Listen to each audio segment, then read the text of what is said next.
Hello investors, welcome to today's video. இன்னைக்கு மார்க்கெட்டில் நடந்த நியூஸை குயிக்காக பார்த்துடலாம். கோட்டக் மஹேந்திரா பேங்க் தரப்புலேருந்து ரிசல்ட் வந்திருக்கு. அவங்களோட இயர் ஆன் இயர் ப்ராஃபிட் பார்த்தீங்கன்னா 10% ஹைக் ஆயிருக்கு. ஸ்டாக் வந்து பார்த்தீங்கன்னா இன்னைக்கு இன்ட்ராடே ட்ரேடிங்கில் 9% வரைக்கும் நல்ல மேலே போயிருந்தது. இந்தியன் ஹோட்டல்ஸ் கம்பெனியோட ரிசல்ட் இன்னைக்கு வந்திருக்கு. அவங்களோட Q3 ரிசல்ட் நெட் ப்ராஃபிட் பார்த்தீங்கன்னா 32.6% இன்க்ரீஸ் ஆகி, அதாவது 633 கோடி இன்க்ரீஸ் ஆயிருக்கு. ரெவன்யூ பார்த்தீங்கன்னா 29% இன்க்ரீஸ் ஆகி, அதாவது 2533 கோடி ரூபா இன்க்ரீஸ் ஆயிருக்கு. ஜெஃப்ரிஸ் பார்த்தீங்கன்னா அவங்களோட பை ரேட்டிங்கை மெயின்டைன் பண்ணியிருக்காங்க. டார்கெட் ப்ரைஸாக 1000 ரூபாயை ஃபிக்ஸ் பண்ணியிருக்காங்க. அடுத்தபடியாக விப்ரோட ரிசல்ட் இன்னைக்கு வந்திருக்கு.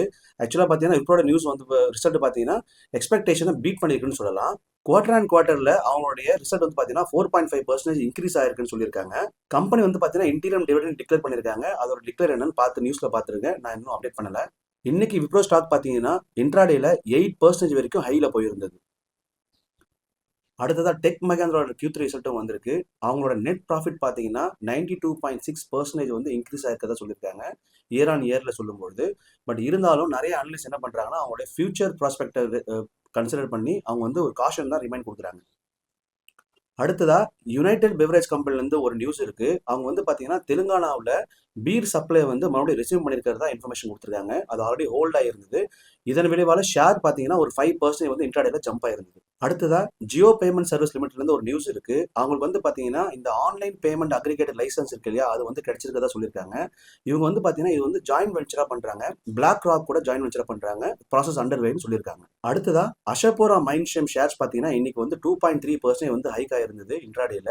அதுக்கு காரணம் என்னன்னா அவங்க வந்து சைனா ரயில்வே கூட ஒரு MOM போட்டுக்கிறதா நியூஸ் கொடுத்துருக்காங்க. IRFC பார்த்தீங்கன்னா அவங்களோட Q3 ரிசல்ட் அன்னைக்கு ரிலீஸ் பண்ணியிருக்காங்க.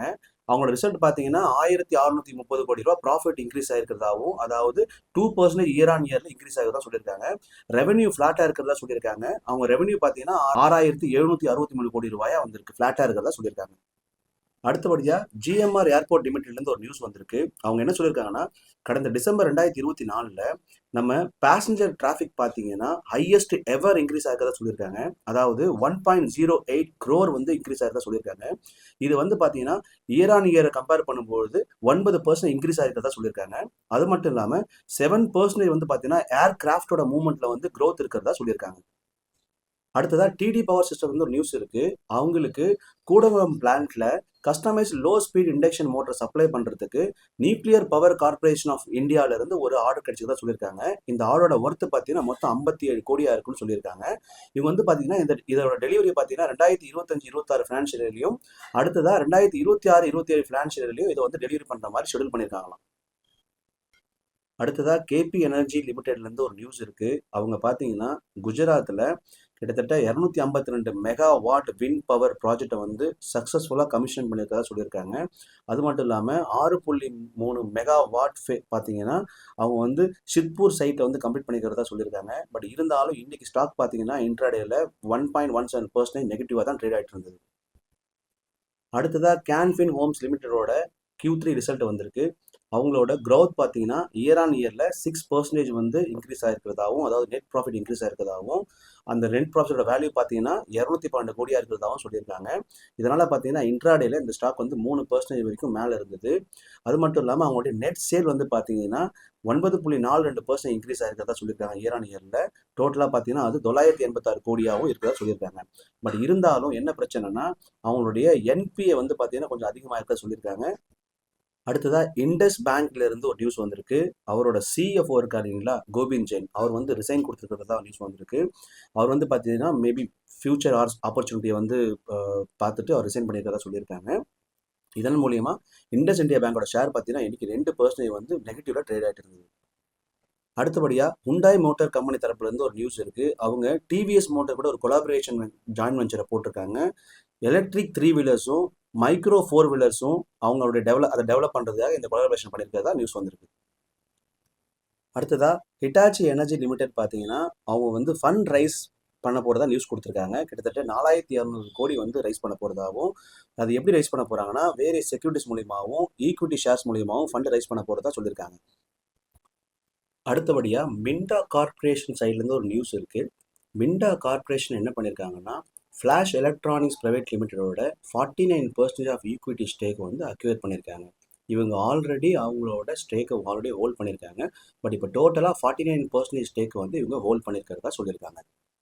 அடுத்தபடியாக முத்தூட் ஃபினான்ஸ் சைடில் இருந்து ஒரு நியூஸ் இருக்குது. அவங்க ஃபர்ஸ்ட் டைம் இன் ஃபினான்ஷியல் 2023 அவங்க அப்பர் லேயர் ஸ்டேட்டஸை அச்சீவ் பண்ணதா சொல்லியிருக்காங்க. ஃபினான்ஷியல் 25 குவார்ட்டர் 2 பார்த்தீங்கன்னா 1,00,000 crore கன்சாலிடேட்டட் லோன் அசெட்டை வந்து சர்பாஸ் பண்ணியிருக்கிறதா சொல்லியிருக்காங்க. அவங்களுடைய நெட் ப்ராஃபிட் பார்த்தீங்கன்னா 1328 கோடியாக இருக்கிறதாவும், இது அதாவது இயர் ஆன் இயரில் 21% இன்க்ரீஸ் ஆகிருக்கிறதாவும் சொல்லியிருக்காங்க. அவங்களோட டோட்டல் ரெவென்யூ ஒன்லி ஃப்ரம் ஆப்ரேஷன்ல இருந்து பார்த்தீங்கன்னா இன்க்ரீஸ் ஆயிருக்கிறதாவும், அதாவது 36.7% இன்க்ரீஸ் ஆயிருக்கிறதா சொல்லியிருக்காங்க. அண்ட் அது எவ்வளோ ரீச் ஆயிருக்குன்னா 4,928 கோடியாக இருக்கிறதாவும் சொல்லியிருக்காங்க. அடுத்ததாக எல்ஐசி சைட்லேருந்து ஒரு நியூஸ் இருக்குது. அவங்க இன்ஃபோசிஸில் அவங்களுடைய ஸ்டேக்கை இன்க்ரீஸ் பண்ணிக்கிறதா சொல்லியிருக்காங்க.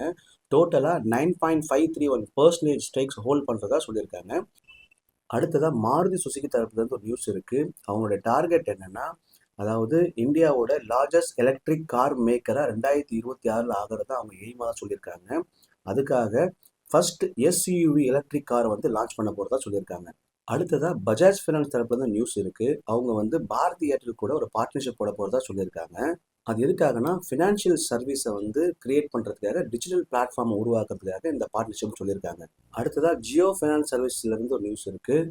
அவங்களோட Q3 ரிசல்ட் வந்திருக்கு. அதில் பார்த்தீங்கன்னா அவங்களோட நெட் ப்ராஃபிட் 295 கோடியாக இருக்குது. இது ஃப்ளாட்டான ரிசல்ட் மாதிரி தான் இருக்குது. ரெவென்யூ 8.5% இன்க்ரீஸ் ஆகிருக்கு. அதாவது 449 கோடியாக இன்க்ரீஸ் ஆகிருக்கு. பட் இன்னைக்கு ஸ்டாக் பார்த்தீங்கன்னா எக்ஸ்பெக்டேஷனை பீட் பண்ணாததால் கீழே தான் ட்ரேட் ஆகிட்டு இருந்தது, நெகட்டிவாக ட்ரேட் ஆகிட்டு இருந்தது. என்டிபிசி சைட்லேருந்து ஒரு நியூஸ் இருக்குது. அவங்க குஜராத் சோலார் பிவி ப்ராஜெக்டில் அடிஷ்னலாக 25 மெகாவாட் வந்து கமிஷன் பண்ணிக்கிறதா சொல்லியிருக்காங்க. ஸோ டோட்டலாக பார்த்தீங்கன்னா அவங்களுடைய கெப்பாசிட்டி இதையும் சேர்த்து 76,733.18 மெகாவாட்டாக இன்க்ரீஸ் ஆகிருக்கிறதா சொல்லியிருக்காங்க. இதனால் பார்த்தீங்கன்னா இன்றைக்கி ஸ்டாக்கு இன்ட்ராடேயில் 2.9% பாசிட்டிவாக ட்ரேட் ஆகிட்டு இருந்தது. வரப்போகிற 2025-26 யூனியன் பட்ஜெட் மேபி சிமெண்ட் செக்டரை பூஸ்ட் பண்ணுற மாதிரி நியூஸஸ் இருக்கலாம்னு எதிர்பார்க்குறாங்க. ஏன்னா ஆல்ரெடி ஸ்லோவர் க்ரோத்தாக இருக்கிறதால இப்படி எதிர்பார்க்குறாங்க. ஏசிசி பார்த்தீங்கன்னா கடந்த இயரில் 8% வரைக்கும் டிக்ளைன் ஆகிருந்திருக்கு. வாரே ரெனோவல் டெக்னாலஜி சைட்லேருந்து ஒரு நியூஸ் இருக்குது. அவங்களுக்கு லெட்டர் ஆஃப் இன்டென்ட் கிடைச்சிருக்கிறதாவும், எதுக்குன்னா 105 மெகாவாட் சோலார் பவர் சப்ளை பண்ணுறதுக்காக கிடைச்சிருக்கிறதாவும், அவனுடைய மதிப்பு பார்த்தீங்கன்னா 277.2 கோடியாகவும் சொல்லியிருக்காங்க. இந்த ப்ராஜெக்ட் கம்ப்ளீஷன் பார்த்தீங்கன்னா 2025-26 ஃபினான்ஷியல் இயரில் கம்ப்ளீட் ஆகும்னு சொல்லியிருக்காங்க. இதனால் பார்த்தீங்கன்னா இன்றைக்கி ஸ்டாக் இன்ட்ராடேல 4.75% வரைக்கும் ட்ரேட் ஆகிட்டு இருந்தது. அடுத்ததாக குளோபல் ஸ்பிரிட் சைடில் இருந்து ஒரு நியூஸ் இருக்குது. அவங்க இன்றைக்கி ஸ்டாக் பார்த்தீங்கன்னா 17% மேலே போயிருந்தது. அதுக்கு காரணம் என்னென்னா, கவர்மெண்ட் வந்து ரைஸ் ப்ரைஸை வந்து ரெடியூஸ் பண்ணியிருக்கிறதா சொல்லியிருக்காங்க. எத்தனால் ப்ரொடக்ஷனுக்காக ரெடியூஸ் பண்ணியிருக்கிறதா சொல்லியிருக்காங்க.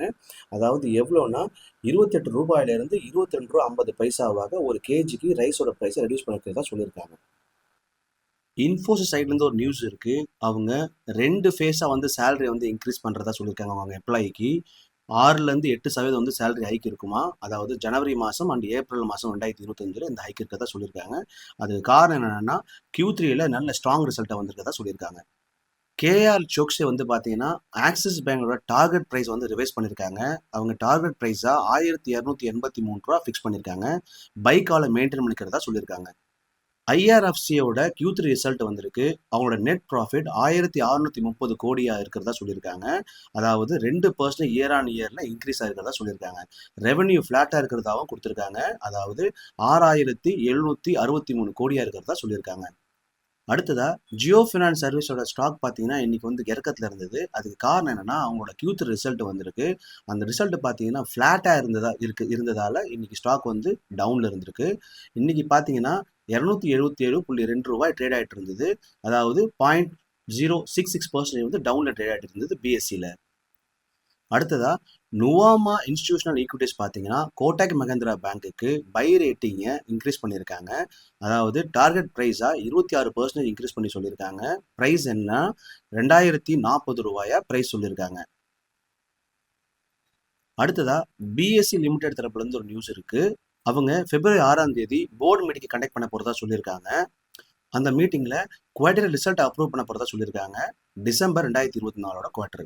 அடுத்தபடியாக கேன்ஃபின் ஹோம்ஸ் அவங்களோட ரிசல்ட் வந்திருக்கு. அவங்களோட நெட் ப்ராஃபிட் பார்த்தீங்கன்னா 6% இயர் ஆன் இயர் இன்க்ரீஸ் ஆகிறதா சொல்லியிருக்காங்க. 2012 கோடி ப்ராஃபிட் இருக்கிறதா சொல்லியிருக்காங்க. அது மட்டும் இல்லாமல் டோட்டல் இன்கமும் ரைஸ் இருக்கிறதா சொல்லியிருக்காங்க. 986 கோடியாகவும் அது வந்து பார்த்தீங்கன்னா 9.4% இன்க்ரீஸ் ஆகிறதா சொல்லியிருக்காங்க. அடுத்ததா சென்ட்ரல் பேங்க் ஆஃப் இந்தியா வந்து பார்த்தீங்கன்னா Q3 ரிசல்ட் அறிவிச்சிருக்காங்க. அவங்களோட நெட் ப்ராஃபிட் பார்த்தீங்கன்னா 950 கோடியா இருக்கு. இது வந்து பார்த்தீங்கன்னா 33% இயர் ஆன் இயர் இன்க்ரீஸ் ஆகிறதா சொல்லியிருக்காங்க. கடந்த வருஷம் பார்த்தீங்கன்னா 718 கோடி ப்ராஃபிட்டை காமிச்சிருந்தாங்க. அடுத்தபடியா எம்கே குளோபல் ஃபினான்ஷியல் பார்த்தீங்கன்னா ஒரு சில ஸ்டாக்ஸ்க்கு வந்து டார்கெட் ப்ரைஸை கொடுத்துருக்காங்க. அது என்னன்னு குயிக்காக பார்த்துடலாம். LIC லம்பார்டுக்கு பார்த்தீங்கன்னா அவங்க டார்கெட் ப்ரைஸை ரெடியூஸ் பண்ணியிருக்காங்க. டார்கெட் ப்ரைஸ் வந்து 2000 ரூபாய் சொல்லியிருக்காங்க. SBI லைஃப்க்கு பார்த்தீங்கன்னா பைக்கால் கொடுத்துருக்காங்க. டார்கெட் ப்ரைஸ் வந்து 1850 ரூபாய் கொடுத்துருக்காங்க. மெட்ரோ பிரான்ச்சுக்கு வந்து பைக்கால் கொடுத்துருக்காங்க. டார்கெட் ப்ரைஸ் என்னன்னா 1500 ரூபாய் சொல்லியிருக்காங்க. RBL பேங்க்குக்கும் டார்கெட் ப்ரைஸ் 225 பைக்கால் கொடுத்துருக்காங்க. ஷேர்கான் தரப்புல இருந்து ஒரு பைக்கால் இருக்கு. அதாவது ICICI லம்பார்டு வந்து ஜெனரல் இன்சூரன்ஸ் கம்பெனி பார்த்தீங்கன்னா அவங்க பைக்கால் கொடுத்துருக்காங்க. 2550 ரூபாய் டார்கெட் ப்ரைஸ் கொடுத்துருக்காங்க. இதுதான் ஃப்ரெண்ட்ஸ் இன்னைக்கு என்னால் கலெக்ட் பண்ண முடிஞ்ச நியூஸஸ். என்னால் முடிஞ்சதை கலெக்ட் பண்ணியிருக்கேன். இதே மாதிரி டெய்லி உங்களுக்கு நியூஸை இந்த சேனல் மூலிமா ஷேர் பண்ணுறேன்.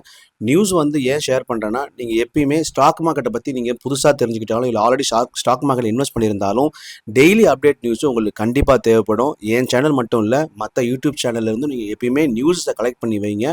அது எப்பயுமே உங்கள் காதில் கேட்டுகிட்டே இருந்தால் தான் நீங்கள் இன்வெஸ்ட் பண்ணுறதுக்கு அது எப்பயுமே ஹெல்ப்ஃபுல்லாக இருக்கும். நன்றி, வணக்கம்.